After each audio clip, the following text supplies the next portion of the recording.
I just have to say thank you before I go any further, because I reached out to you just on a blind whim. Yeah. I called you and said, someone told me I needed to talk to you. And you took my call, which was really generous of you. And you changed my direction, because you gave me like an hour of your time and you said, you got to be authentic. You got to do what you got to do. You got to run with it. Like, I don't know. I'm just grateful. Like, I'm grateful that you spent that time. I was so nervous talking to you. I don't know why, but I was super nervous. Are you serious? Yeah. So let's talk a little bit about your adventure. Okay. You have many, right? Yeah, right before we get into it, and we Go will, ahead. everything else. I just got to share this. I don't know if I ever told you this. I had actually thought and planned about doing this. Ever tell you this? I think you did mention it, yes. Yeah, I thought and everything else. And I realized at some point, the reason, and then I'm just sharing why I took the time to help you in perspective, beyond just, you're an awesome person. Thank you. I realized that this needed to exist, but I wasn't the person to do it. And when I saw you get up at one last talk, and you were like, this is it, and I want to do it, and your passion, and you had the reason behind it and everything else, I'm like, it was his idea. That's why I wanted to see this exist, man. Like, because sometimes you just see something, you're like, you want to put it into the world, but you're not the person to do it. So I just want to acknowledge you for taking it and making it real, because that makes me happy. I get to see this in real life. Yeah. I think it's awesome that you get to be on here with me, because it's like, I was like, this is like a dream, man. When you started talking, because people look at you like you're nuts. Like, I'm going to get a bus and I'm going to start doing interviews. I'm going to drive across the, like, you out of your mind? Yeah. You completely lost your mind? No, without a doubt. That is insane. I talked to you and you're like, that's nothing, dude. I drove my motorcycle across, where was it again? Siberia. Yeah. So I was a motorcycle across Siberia. Yeah. And then you took an ambulance. From the UK to Mongolia, 10,000 miles. Yeah.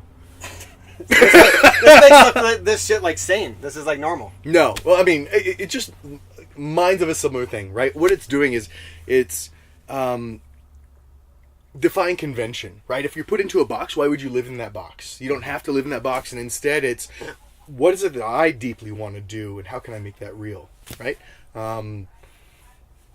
Yeah, and then I think that there's I don't know how this is for you, so this is me now talking, not you. Yeah. In those journeys, there's a searching and understanding of myself, right? Sure, man. Like, what are my limits? What can I take? What am I really looking for? What do I need? What am I avoiding? That in those times of driving and everything else, like you're forced to reckon with it. And so some of my greatest growth has come from it. The adventure is almost secondary to everything that comes along. I can't believe you hit on that, because like I literally drive this, and there's so many things I pull over and see something and I realize that's nothing. Yeah. The shit that you're worried about for months. Yes. And you look at it and you're like, whatever, dude. I can do that shit in 30 seconds, right? I can get it out of the way. But there's like this incredible resistance. You can't until you come to that recognition, right? It actually is like an impenetrable barrier. Mm-hmm. And then you realize, and then it fades. So to have the time and space to make it like just like let it melt away, that's the important thing. So whether it's driving or meditating or psychedelics or walking or whatever else it is, like that's the important thing. What is it that gives you the space to figure that shit out? And when you did your long trip, what did you learn? Like, what was that? Like, I know now you're creating these. Like, you have this big business, and you want to talk about that, or? I mean, happy to, right? Yeah. But so for me, what it came down to is the very first one. Full disclosure, do you mind if I just... Okay. I had lost my parents in a very tragic way. I didn't know how to deal with it. I bottled it up, pushed it down, had a company, the economy started to tank, my company started going down, and so my self-worth, because I was the company, I just thought that that's my thing, started going down and everything else. And I just found myself in this spiral of... I didn't get quite to the point of wanting to kill myself, though I'll be honest with you, I've been there before. I know what that feels like. But I got to the point of I no longer wanted to live. And I realized that if this kept going, something very bad was going to happen. And so this adventure came up, this opportunity to, and originally I was like, I can never do that. I don't have, what's why I cared for you and seeing it, because I'm like, I can't do this. I don't have the time, I don't have the energy, like someday maybe. Yeah. Right? Dead on. Yeah. And then eventually it came around, I'm like, if I'm going to go out, dude, I might as well do at least one adventure, right? That was it. And so we did it. And so for me, that first adventure was this reckoning with how unaligned my life was in what I was doing with what I needed to thrive and survive and be a good person, right? And I wasn't doing bad things, but I just wasn't doing the things that I'm here for. right? And on top of that, finally, for the first time, uncapping that well and dealing with my parents, like the loss of my parents and that fucking grief and everything else. Because, 10,000 miles of driving, there's a lot of time to process and things come up. And so for me, it was massive shifts in that. And I got out and I didn't know the answer. I didn't know, oh, this is what I want to do. I just knew deeply I had to find something else. And that was the beginning of my exploration to find it. So when I think of adventures, for me, it's not the adventure. It's not adrenaline and thrill seeking. That actually doesn't mean anything to me. It's a form of exploring.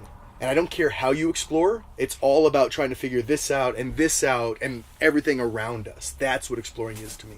Make sense? It's so cool because you think it's an adventure at first. You're like, oh, man, this is going to be awesome. You're going to be so pumped. Yeah. And what happens is you just start sitting in your own shit. Yeah. And you start processing and things start coming up and you remember things that didn't make... Like, I've been driving many times this bus and I just break into tears and talk about shit. And I'm like, why am I crying? And I go over and it's just like, oh, I remember that happened and this led to this, which ultimately led to this. Why did it... Yeah. It's almost like you're reliving all the shit. Like, do you find it the same way? Oh, 100%. So, it feels like... So, for me, like, you get to a certain point in driving, it takes a little bit of time, and then it becomes, like, zen-like. It's like your body and your, like... This part of the mind is busy staying on the road. And then the other stuff starts to chug away, right? Yeah. And then, like, you remember things bubble up. I think of it like a bubbling process. And the stuff that you've been kind of, like, pushing down, even subconsciously, you don't mean to push it down, you are. Yeah. Comes up, and you're like... Right? So, yeah, I cry during it, man. Yeah. I have revelations. Breakdowns. I understand things. I have breakdowns. I'm like, something that is so simple that I've beat my head into against the wall for months will just... So if someone's watching this and they're sitting back and they're saying, you know what, I can't go out and... Like, we got tons of people calling me and saying, that's nuts. I want to get involved. I want to jump on the short bus. I want to do this. Yeah. What would you tell them? So my personal thing is, number one is, I don't believe that there's a cap to anybody's dreams, right? When you come and you say, I'm going to create a bus, we're going to take it around, or interview people, and we're going to have a great time, I'm like, yes, that and more, right? However, there also doesn't mean that there's a bar, right? It's not like you have to do something that extreme. People come to me and go, I can never do a motorcycle to Siberia. I'm like, you don't have to. Yeah. I could never do an ambulance. Like, you don't have to. Like so what I've come to in life is understanding what we're truly looking for is a regular rhythm of space. That's all. That is that's all you need in your life to figure shit out. And it could be journaling, could be walking, meditation, whatever it is for you. It's that regular thing. That's it. You can do it in big doses as a journey, or you can do it in little doses every day. I do it in little doses every day now. I still go on journeys, and sometimes there's some big shifts I need. But man, I don't want to have to wait till the next big journey. Like, I want to do that stuff day by day. I think is it fair to say that you learn how to do small journeys by doing the big journeys? Yeah, okay, so Is that fair? yeah. So when I think of the adventure, and I hope you don't mind me saying, when I think of psychedelics as well, right? Sure. So I think of them that way, right? Yeah. They both took me to places I didn't even know existed, right? And so I was like, oh. The beautiful thing is once you know someplace exists, you can find lots of paths there, as slow or as fast as you want to go, right? I didn't know that a point of peace existed. I didn't know a point of meaning existed. I didn't know a point of this disconnect that I had between my head and my heart, and not just even understanding my own emotions. I didn't even know that existed.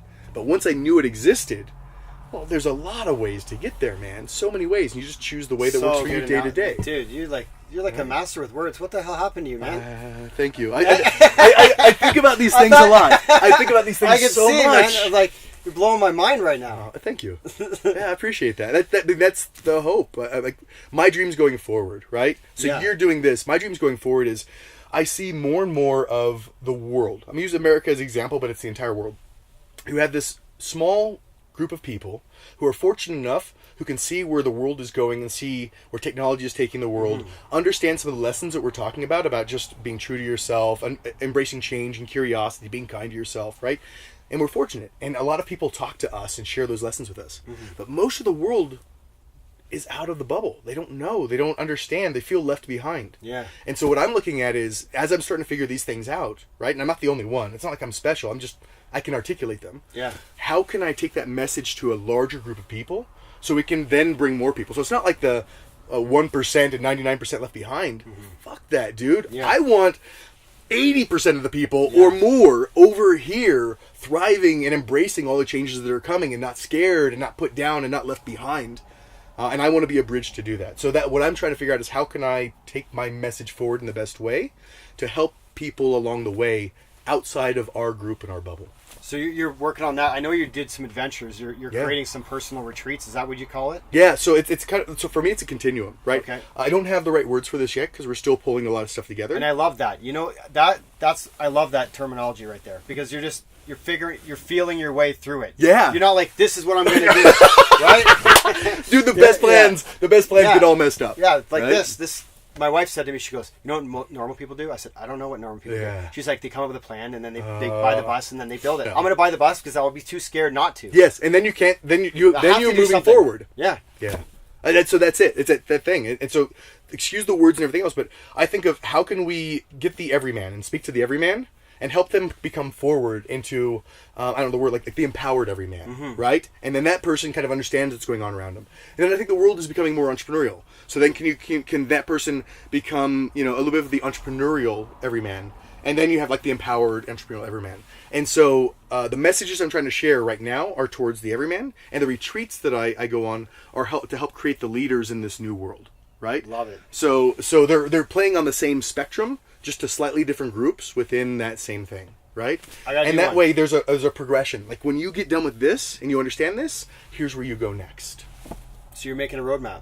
Yeah. GPS. Yeah. Start here. I hadn't thought about that example because I think in terms of like arcs and theater background, right? Yeah. Arcs and character and everything else. But you said it. It's a roadmap. Here's a roadmap. And you don't have to do the whole roadmap, everything else. I'm not right on everything, but I know pieces of it. And whatever fits for you, I might have something that can help you along that way. Dude, blew my mind. Again. Yeah.